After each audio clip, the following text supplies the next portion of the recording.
네, 오늘 설교의 제목은 큰 아들과 결별하라입니다. 큰 아들과 결별하라.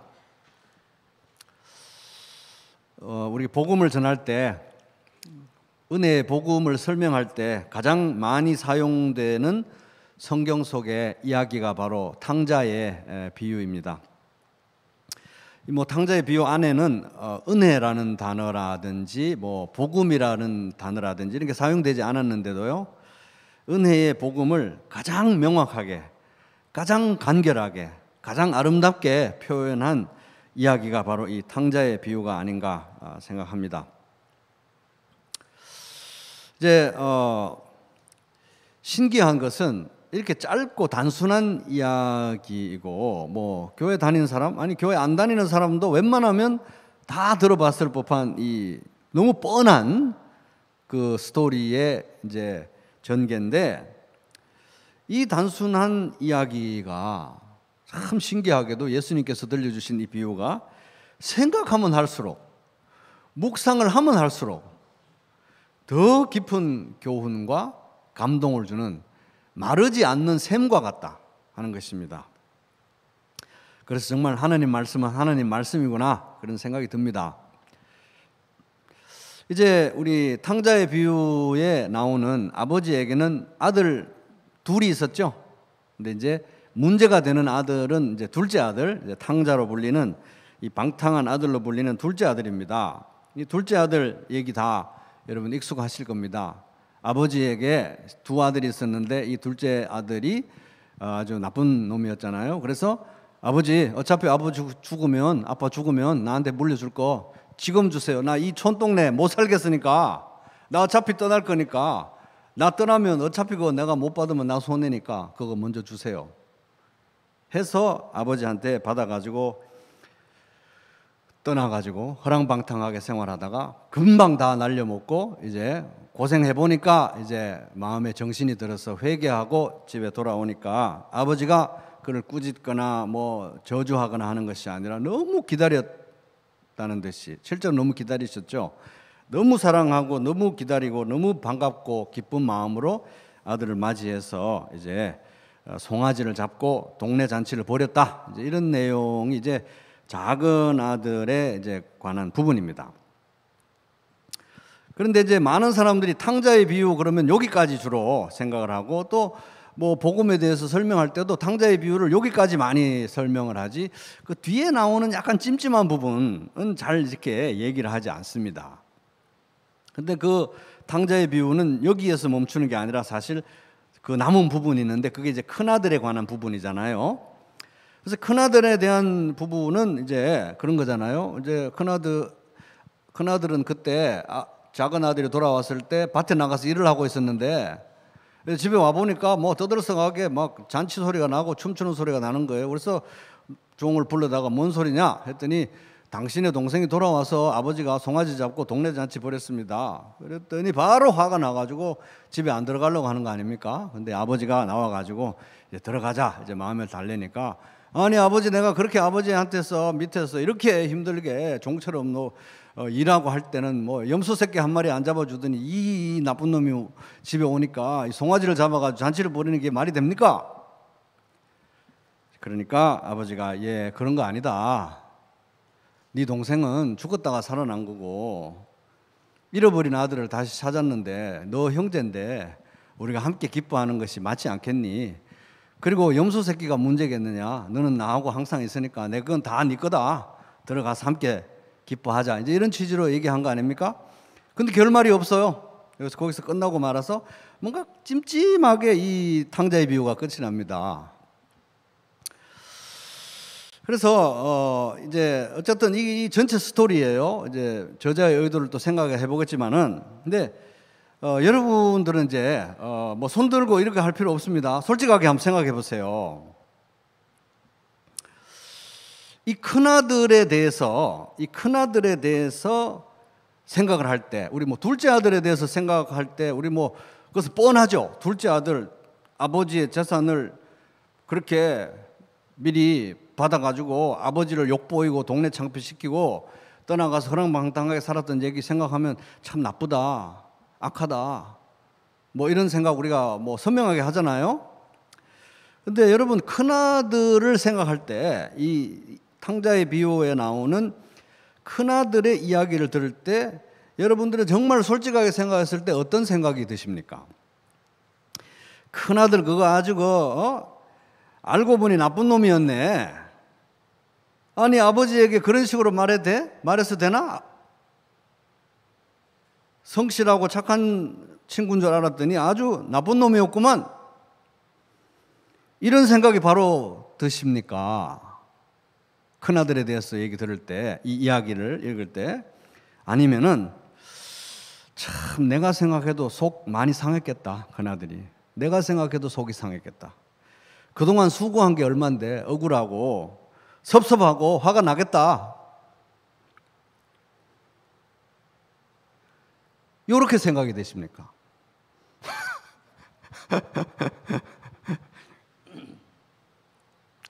제 얘기 해볼까요? 솔직하게.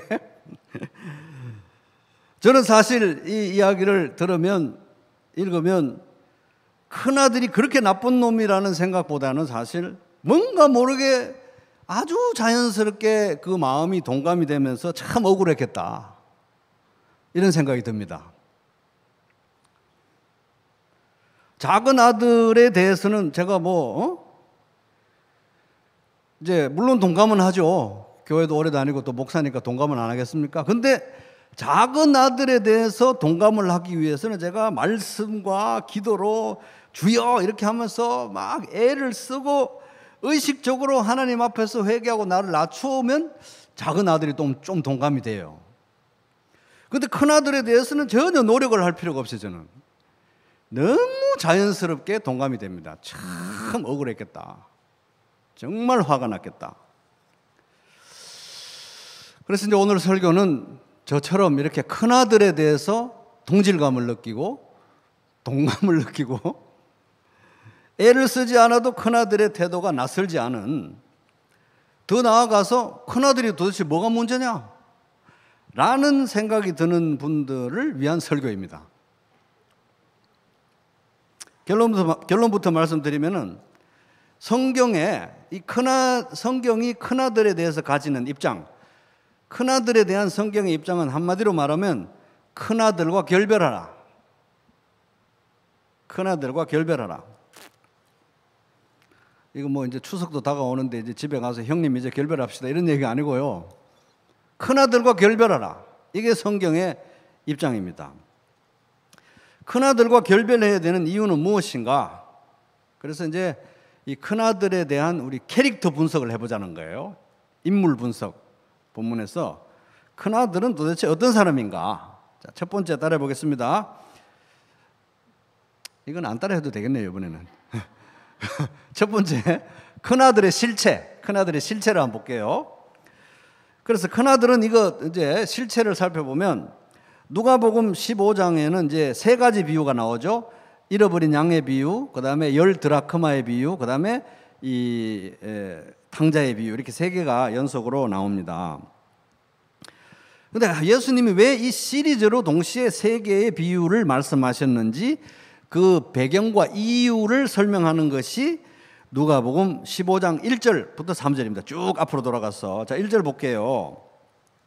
누가복음 15장 1절 보면 모든 세리와 죄인, 세리는 뭡니까? 안 그래도 로마 식민지인데 동족에게서 이 세금을 피를 빨아가지고 식민 통치 로마에다 갖다 바치는 그런 사람들이 세리 아닙니까? 죄인의 대명사 세리와 죄인들이 말씀을 들으러 예수님께 가까이 나오니 그걸 본 2절 바리새인과 서기관들이 수군거려 이르되 이 사람이 예수가 죄인을 영접하고 그것도 세리 같은 그런 이런 동족의 피를 빨아먹는 그런 이상한 죄인들이나 영접하고 음식을 같이 먹는다. 이렇게 군시렁거리면서 불평을 했어요. 어디서 많이 들어본 얘기인 거예요. 이게 쭉 아까 30절에 보면 아버지의 살림을 창녀들과 함께 삼켜버린 이 아들이 돌아오매 이를 위하여 살찐 송아지를 잡으셨나이다. 큰아들하고 같은 얘기거든요. 그래서 이 바리새인들이 이렇게 수군수군 하니까 3절 같이 읽어보겠습니다. 시작. 예수께서 그들에게 비유로 이르시되 이 비유로 이랬어요. 여기서 예수께서 그들이 누굽니까? 여기서 바리새인과 서기관들이에요. 그래서 이 세 가지 비유는, 탕자의 비유는 바리새인들하고 서기관들이라고 하는 얘기라는 거예요. 이제 물론 그 옆에는 뭐 또 죄인들도 있었고 뭐 세리들도 있었겠지만 딱 너 들으라라고 했던 1차적인 청중은 바리새인들과 서기관들이었다는 겁니다.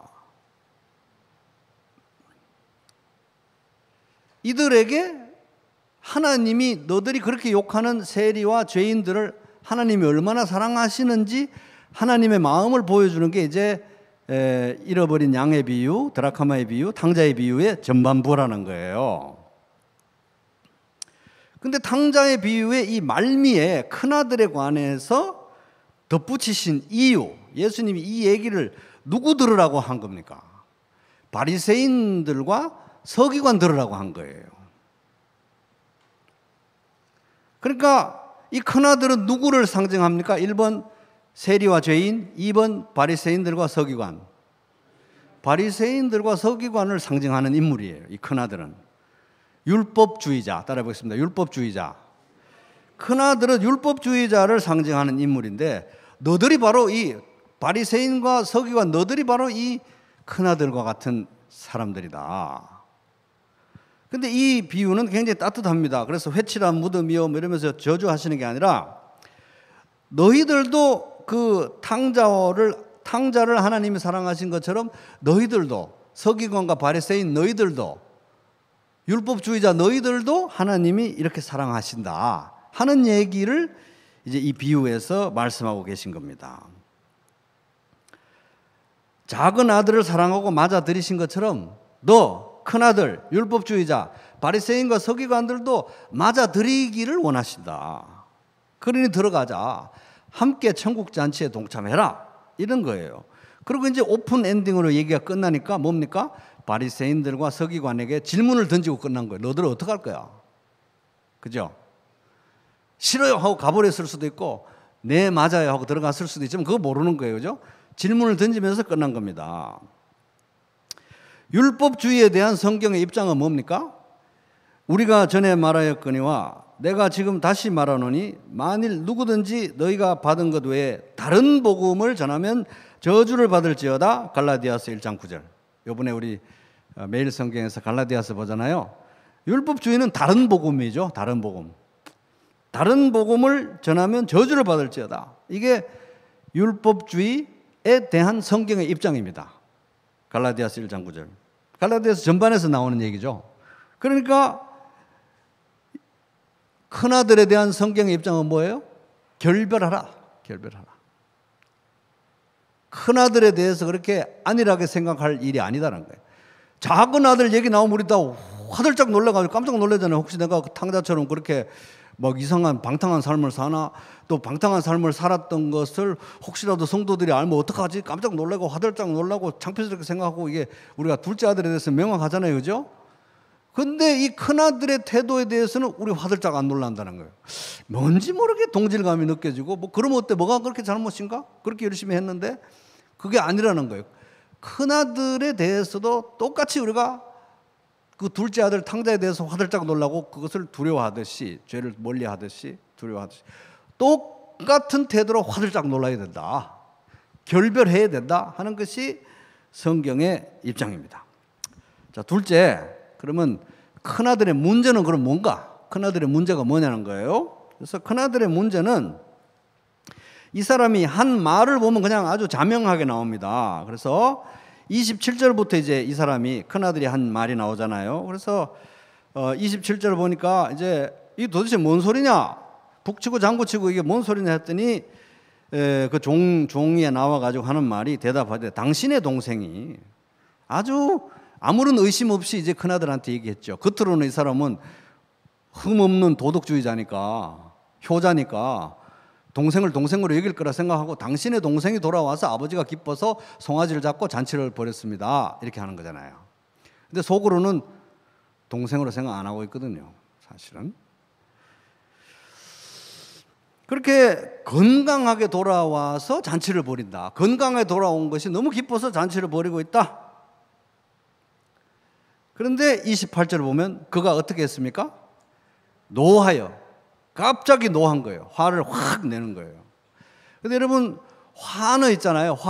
화내는 거하고 말하는 거는 뭐 갑자기 어떤 사람이 그런 말을 한다, 갑자기 뭐 화를 낸다, 그런 거 없습니다. 화를 내거나 말을 하는 거는 반드시 마음에 찰찰찰 이렇게 흘러들어서 그득 넘쳐나야 말을 하고 화를 내는 거지, 어느 날 갑자기 어떤 화가 나고 말이 나오는 거 없어요. 마음에 가득한 것을 입으로 말함이니라. 누가복음 6장 45절. 이 사람이 평소에 화가 나 있었던 거예요. 누르고 있었지만. 그러니까 화가 난 거예요. 동생이 건강하게 살아온 게 안 기뻤습니다. 그런 거는 지금 생각할 겨를이 없어요. 그리고 아버지가 동생을 보고 기뻐하는 그 마음, 그동안 아버지가 동생 때문에 얼마나 마음이 아팠을까, 이런 거에 동감이 안 됐어요.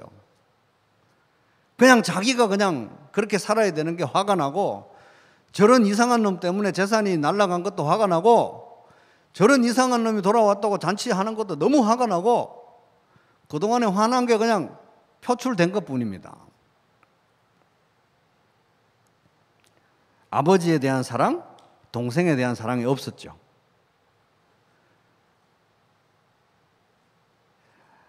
(29절) 아버지께 대답하여 이르되 내가 여러 해 아버지를 섬겨, 이거 섬겨라고 되어 있잖아요. 이게 섬기다, 둘류오라는 동사가 사용됐는데, 둘류오, 종노릇하다예요. 종노릇하다. 그리고 영어 성경은 대부분 종노릇하다 이렇게 번역이 되어 있습니다. 우리말 성경 두란노 번역에도 종노릇하고 이렇게 되어 있습니다. 평소 태도를 보여주는 거죠. 동생 떠나고 아버지가 막 슬퍼서 초상집 같은 분위기 속에서 우울하게 있는데, 그 가운데서 일하고 뭐 집안 일으킬 때 이 형의 태도는 종살이 하는 것 같았어요. 아버지를 사랑해서 어떻게 하는 그런 게 아니라 종노릇 한다고 생각했던 겁니다. 내가 왜 이러고 있어야 되나? 그리고 그 밑에 보면 명을 어김이 없거든. 아버지 말씀 제가 안 들은 게 뭐가 있습니까? 하나님의 율법 안 지킨 게 제가 뭐가 있습니까? 나는 자격이 있어요, 아버지. 저놈은 자격이 없지만 내가 율법을 어기지 않았습니다. 물론 보이는 율법은 다 지켰죠. 외형적으로 보이는 건 다 지켰는데, 더 중요한 바 하나님에 대한 사랑과 이웃에 대한 사랑이 없었어요. 특별히 동생에 대한 사랑이 없었죠. 아버지에 대한 사랑도 없었죠. 그러니까 율법을 지킨 거 아닌데 스스로 속이는 거죠. 제가 아버지 말씀 다 들은 거 아닙니까? 저는 자격 있어요. 저놈은 자격 없잖아요, 아버지. 이거잖아요. 그죠? 내게는 염소 새끼라도 주어 나와 내 벗으로 즐기게 하신 일이 없더니. 염소 새끼 얘기하는 거는 아빠가 저에게 염소 새끼라도 한 마리 잡아줬으면 제가 이러지 않습니다, 이런 뜻 아니에요. 이거는 뭐냐 하면, 저는 자격이 있고 저놈은 자격이 없고, 저는 더 나은데, 제가 더 나은데, 더 훌륭한데 왜 더 나은 대접을 안 해줍니까, 아버지? 왜 똑같은 취급을 하십니까? 이거예요.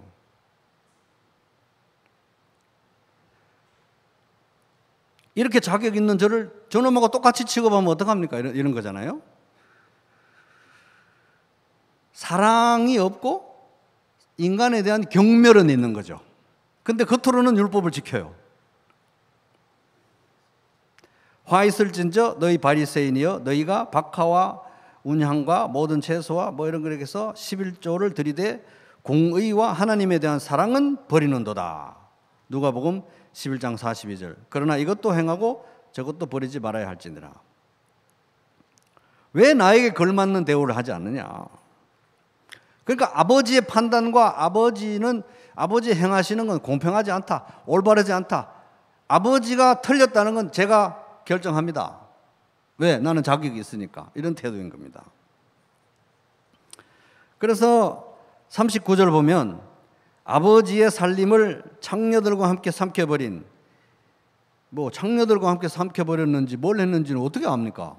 그냥 그는 그런 놈이라고 이제 다 단정 짓고 있는 거예요. 사실은 착한 일은 하지 않았겠지만 그냥 이런 놈이라고 단정한 겁니다. 삼켜버린 이 아들이, 이렇게 되시. 이 아들이 아주 요게 표현이 묘한 표현입니다. 근데 원문에 보면 당신의 이 아들이에요. 당신. 영어 성경들은 그렇게 표현하고 있어요. 당신의 이 아들이. 당신의 이 아들요. 아버지라고 부르지도 않아요. 큰아들은 당신의 이 아들, 아버지라고 부르지도 않고 동생이라고 부르지도 않아요. 당신의 이 아들이 이놈이 돌아오매 이를 위하여 송아지를 잡으셨나이다. 이 큰아들의 문제는 뭡니까? 큰아들의 문제는 큰아들에게는 은혜가 필요가 없어요. 은혜가 뭐죠? 은혜는 자격 없는 자에게 베푸시는 하나님의 은총인데 자기는 자격이 너무 많아요.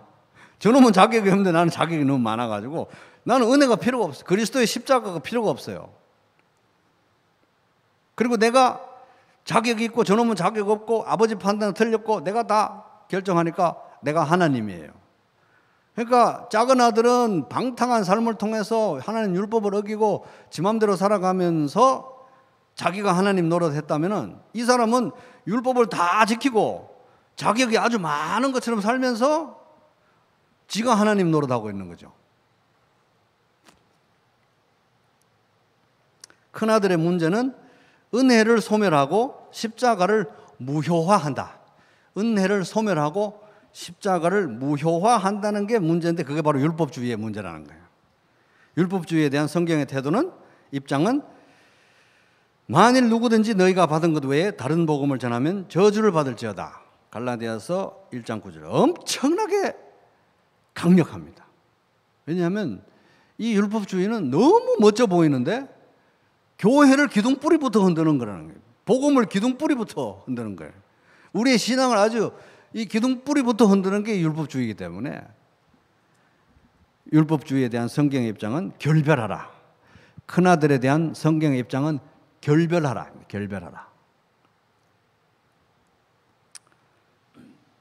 자, 셋째, 그럼 큰아들의 필요. 그럼 큰아들은 지가 그렇게 큰 소리를 치는데 이 사람의 깊은 내면의 필요는 뭐냐 하는 거예요.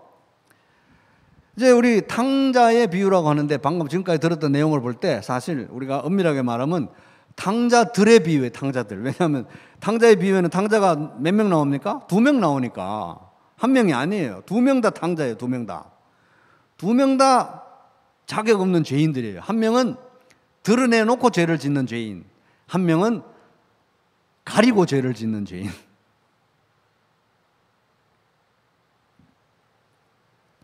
탕자들의 비유라는 겁니다. 그러니까 큰아들 역시 탕자죠. 탕자, 죄인, 잃어버린 아들이라. 집에 같이 있었는데, 집에 아버지하고 같이 살았는데 큰아들은 거기서 잃어버린 아들이에요. 둘째 아들은 멀리 떠나서 잃어버린 아들인데 큰아들은 집에 있었는데 잃어버린 아들이에요. 둘 다 죄인이고 둘 다 탕자라 하는 겁니다. 그래서 작은 아들이 회개하고 돌아왔듯이 큰아들도 회개하고 돌아와야 된다. 작은 아들에게 아버지의 사랑이 필요했듯이 큰아들도 지금 필요한 거는 아버지의 사랑이, 하나님 아버지의 사랑이 필요하다는 거예요. 작은 아들을 변화시키는 건 하나님의 사랑밖에 없듯이 큰아들을 변화시키는 것도 하나님의 사랑밖에 없다. 작은 아들을 구원하는데 하나님의 사랑만이 유효하듯이 큰아들을 구원하는데도 하나님의 사랑만이 유효하다 하는 겁니다. 근데 복된 소식은 뭡니까? 이 비유에서 작은 아들은 뭐 돌아왔으니까 막 구원받았네, 잔치 벌였네, 큰아들에 대해서는 회칠한 무덤이야 막 이런 게 아니라 둘 다에 대한 태도가 일관돼요. 아버지가 작은 아들을 껴안고 맞이했던 것처럼 큰아들에 대해서도 네가 보자 하니까 별소리를 다 하네, 이것이 아주 이런 게 아니고 큰아들에 대해서도 아주 따뜻한 마음으로 염소 새끼 뿐이겠니, 내게 다 네 거 아니냐, 들어가서 같이 잔치하자, 너도 내 아들이다, 이렇게 하는. 이제 바리새인들이, 율법주의자들이 어떻게 반응하는지는 이제 모르는 거죠, 그죠? 근데 두 아들 다, 두 탕자 모두 다, 두 죄인, 두 가지 죄인 모두 다 하나님이 사랑하신다. 그 두 가지 죄인들 모두를 위해서 예수님이 십자가에 못 박히셨다 하는 겁니다. 그래서 로마서 1장부터 3장에 보면 죄인들을 쭉 죄에 대해서 열거하면서 3장 20절 후반에 가면은 모든 사람이 죄를 범하였으며 하나님의 영광에 이르지 못하다 나오잖아요, 그죠? 모든 사람이 죄를 지은 거예요. 대놓고 죄를 짓는 사람, 뒤로 죄를 짓는 사람, 대놓고 죄를 짓는 사람, 자기는 죄를 안 짓는다고 생각하고 남을 판단하는 사람, 유대인이나 이방인이나 대놓고 짓는 사람이나 도덕주의자들이나 할 것 없이 모두 다 하나님의 영광에 이르지 못하는 죄인인데 그들을 위해서 예수 그리스도를 보내주셨다. 십자가 대속이라는 은혜를 베푸셨다 하는 게 이제 이 복음의 내용인데 둘 다 사랑하신다는 거예요. 그러니까 이 큰아들 부분, 탕자의 비유의 뒷부분을 통해서 예수님께서 이 예수님을 비난하던 바리새인들과 서기관들에게 하시고자 하는 말씀의 요지는 너희들도 하나님이 사랑한다. 그러니까 돌아와라. 그런다고 해서 너희들이 구원을 얻는 것이 아니다. 오직 그리스도의 십자가와 하나님의 은혜로만 가능하다. 이거는 메시지인 겁니다. 그래서 31절을 보면 아버지가 이르되 이러잖아요. 인데 이게 참 아쉬운 번역이에요. 아들아 이렇게 되어 있어요. 아들아. 이 큰아들은 이 당신의 아들 뭐 이러면서 아버지라고 부르지도 않잖아요. 동생은 동생이라고 안 했잖아요. 근데 아들아, 너는 항상 나와 함께 있으니 내 것이다 네 것이로되. 염소 새끼가 문제겠니? 오늘은 즐거운 날이 아니냐. 어? 네 동생이 돌아온 날이 아니냐. 같이 즐기자. 이러면서 아버지의 마음을 표현하고 이제 탕자의 비유가 끝납니다. 그래서 이제 오늘 말씀의 교훈을 한마디로 요약하면 따라 볼게요. 큰아들과 결별하라입니다. 그래서 우리 옆 사람 들어보면서 반말로 한번 해볼게요. 큰아들과 결별하라. 그래서 이제 이 큰아들과 결별하라는 거는 이제 명절에 가서 뭐 큰형님하고 싸워서 목사님이 큰아들과 결별하래 막 이런 거 아닙니다. 그런 거 아니고 큰아들이 상징하는 바는 율법주의. 그러니까 율법주의와 결별하라는 거예요. 율법주의와 결별하라. 그래서 우리는 우리 안에 있는 율법주의에 대해서 결별해야 된다. 우리 안에는 둘 다 있어요. 사실 그 탕자의 어떤 그런 죄성, 탕자가 가지고 있는 그 죄성의 모습도 있고 또 우리 안에는 율법주의자 큰아들의 모습도 다 있어요. 이게 뭐 한 가지만 있는 사람은 없습니다. 근데 문제는 작은 아들의 문제에 대해서는 우리가 확실히 알아요. 절대 그러면 안 된다. 성도가 그러면 안 되지 않은데 이상하게 큰아들의 문제에 대해서는 동감이 되면서 아주 유한 부드러운 태도를 우리가 가지고 있다는 이게 문제라는 거예요. 죄를 멀리 해야 되는데 죄에 대해서 아니라는 생각이 있는 거예요. 동정심이 있는 거예요. 그럴만 하지. 얼마나 억울했겠어. 근데 우리가 이 비유에서 배워야 되는 건 둘 다 똑같이 위험하고 악한 죄라는 것입니다. 죄. 그래서 큰아들에 대해서 동정하고 큰아들에 대해서 동정감 느끼고 큰아들에 대해서 이 감정이입이 되면서 큰아들을 편들고 큰아들에 대해서 이렇게 부드럽게 생각했던 태도를 이제 오늘 이 시간으로 이제 잘라내야 된다는 거예요. 왜? 큰아들에 대한 성경의 입장은 단호하거든요. 다른 복음을 전하는 자들은 저주를 받을지어다. 이게 이제 죄 무서운 줄 알아야 되는데 율법주의 무서운 줄을 우리가 알아야 된다는 거예요. 큰아들에 대해서 그렇게 유야무야한 태도를 이제 가지 마. 우리 마음속에 있는 우리 내면에 있는 큰아들 태도에 대해서 그럴 수 있지. 이러면 안 된다는 거예요. 이제부터. 아주 단호한 태도를 가지고 물론 뭐 이게 하루 만에 끊어져 없어지겠어요? 어떤 분이 말하기를 이 율법주의는 우리 속에 너무 깊숙이 박혀 있어가지고 이 땅에 사는 동안 이걸 다 캐내려고 하다가는 우리 전체가 다 캐내버려진다고. 그 정도로 어렵지만 문제는 분명한 태도를 가져야 되는 건 사실이라는 겁니다. 그래서 큰아들과 결별해야 되는 거예요. 그래서 우리 이번에 갈라디아서 읽으면서 보니까 사라와 하갈에 대해서 얘기하면서 여종과 그 아들을 내쫓으라. 율법주의, 육체로 의를 얻으려고 육신으로 살려고 하는 그런 것들은 내쫓아라 이렇게 했잖아요. 그죠? 큰아들을 결별해야 되는 거예요. 율법주의와 결별해라. 얼마나 아브라함이 그 하갈과 이스마엘 쫓아낼 때 마음이 아팠겠어요. 안 그렇습니까? 정이 엄청 들었겠죠. 피부치 같은 그놈을 쫓아내려고 하니까, 아들을 쫓아내려고 하니까 얼마나 마음이 아팠겠습니까? 너무 마음이 아파요. 큰아들과 결별하는 것도 그렇게 마음이 아픈 일이라는 겁니다. 왜? 너무 익숙해요.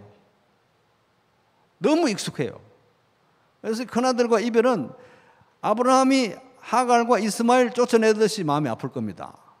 그래도 쫓아내야 되는 거예요. 왜? 안 그러면 교회가 기둥뿌리부터 썩어져서 넘어지니까요. 우리의 신앙 자체가 기둥뿌리가 썩어가는 거기 때문에 그렇습니다.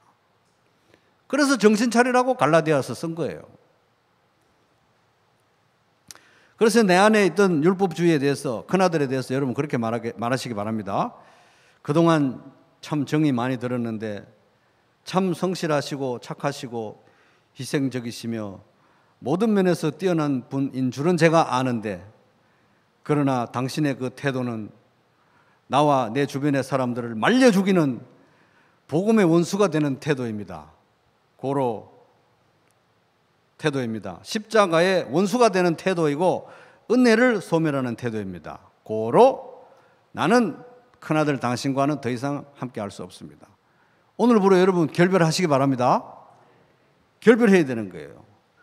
굿바이 빅브라더. 굿바이 빅브라더. 굿바이 해야 되는 거예요. 율법주의는 나 자신과 내 주변의 사람들에게 천국의 문을 막고 은혜의 보호자로 나아가는 길을 막는 다른 복음이며 이단적 사상이고 불신자의 태도예요. 믿는 사람의 태도가 아닙니다. 그걸 우리가 알아야 돼요. 탕자의 비유에 나오는 큰아들의 태도는 성실하게 믿는 사람의 태도가 아니라는 거예요. 불신자의 태도인 것입니다. 한마디로 말하면 죄라는 거, 죄. 그래서 탕자의 비유를 읽을 때 이제 탕자가 아버지를 떠나서 방탕한 삶을 사는 그 부분 읽을 때 우리가 안타까워하고 나는 그러지 말아야지 두려워하고 치를 떠는 것처럼 큰아들의 이 부분을 읽을 때도 우리가 나에게도 이런 게 있었네 소스라치게 놀라고 진짜 마음 아프게 회개하고 결별하고 이런 과정을 계속해서 거쳐야 한다는 것입니다. 하루 만에, 하루 이틀 만에 될 일은 아니에요. 죽을 때까지 이것이 우리를 괴롭힐 것입니다. 좀 위험한 사상이죠. 그래서 내 안에 큰아들의 태도가 발견될 때마다 탕자의 태도를 가지고 탕자가 회개하는 그런 태도를 가지고 아버지 저는 죄인입니다. 불쌍히 여겨 주시옵소서. 그렇게 탕자처럼 회개해야 합니다. 저는 우리 부평교회가 이 큰아들하고 확실하게 결별했으면 좋겠어요. 그래가지고 아버지의 마음으로, 우리가 다 아버지의 마음으로 잃어버린 영혼들을 기다리고, 그래서 따뜻한 교회, 안전한 포구와 같은 교회, 그리고 오아시스, 광야에서 지친 나그네들에게 물을 주고 생명을 주는 오아시스 같은 그런 교회가 되기를 주님의 이름으로 축복합니다. 네, 우리